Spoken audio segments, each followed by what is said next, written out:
Григорий и Мария Шевченко, которые эмигрировали в Венесуэлу после Второй мировой войны в 1945 году, в письме Григория своему брату, оставшемуся на Украине, объясняют причины, подтолкнувшие их к этому решению. После войны мы оказались без ничего. Наша земля была разорена. Война разрушила все, что мы строили годами. Наши деревни опустели. Многие семьи уехали, спасаясь от голода и разрушений. Везде царила нищета и разруха. Мы смотрели, как умирают старики и дети, и не знали, как выжить. Земля, которую наши предки обрабатывали веками, больше не могла нас прокормить.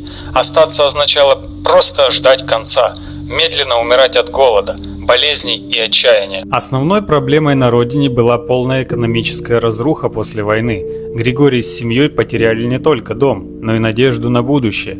Когда им предложили эмигрировать в Венесуэлу, это казалось спасением. Когда нам предложили уехать в Венесуэлу, это было как чудо. Мы боялись неизвестности, другой страны, другого языка, другой жизни. Но оставаться означало погибнуть. Мы знали, что там, в Венесуэле, есть работа и возможность снова жить достойно. Мы приняли решение быстро. Это был наш шанс сбежать от бедности и разрухи, и мы его не упустили. Переезд в Венесуэлу оказался сложным, но семья была готова к любым трудностям ради лучшей жизни. Путь был долгим и полным неизвестности, но ради будущего своих детей Григорий и Мария были готовы на все. Путь был долгим и изнурительным. Мы продали все, что у нас осталось, чтобы купить билеты на корабль.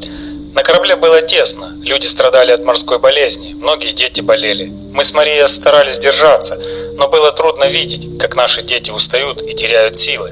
Однако мысль о том, что впереди нас ждет новая жизнь, поддерживала нас. Мы знали, что в Венесуэле нас ждет работа, и это давало нам надежду. По прибытии в Венесуэлу семья Шевченко столкнулась с новыми трудностями. Им было трудно адаптироваться к новой стране, новой культуре и языку. Однако местное население оказалось более гостеприимным, чем они ожидали. Когда мы прибыли в Венесуэлу, это был другой мир. Жаркий климат, незнакомый язык и культура. Все было новым и немного пугающим. Мы не знали, как нас примут, но местные люди, к нашему удивлению, оказались довольно дружелюбными. Они помогали нам найти работу, показывали, как устроен новый мир. Мы были чужаками, и все было в новинку, но ощущение того, что мы больше не находимся в войне и нищете, давало нам силы. Адаптация в Венесуэле шла медленно. Первые годы были полны трудностей. Язык, условия жизни, необходимость строить все с нуля.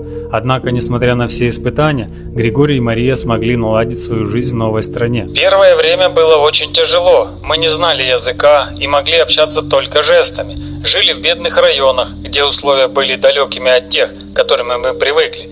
Но здесь была работа, и с каждым днем мы видели, что жизнь медленно, но налаживается. Я устроился работать на завод, а Мария на фабрику. Это был тяжелый труд, но он давал нам возможность кормить семью.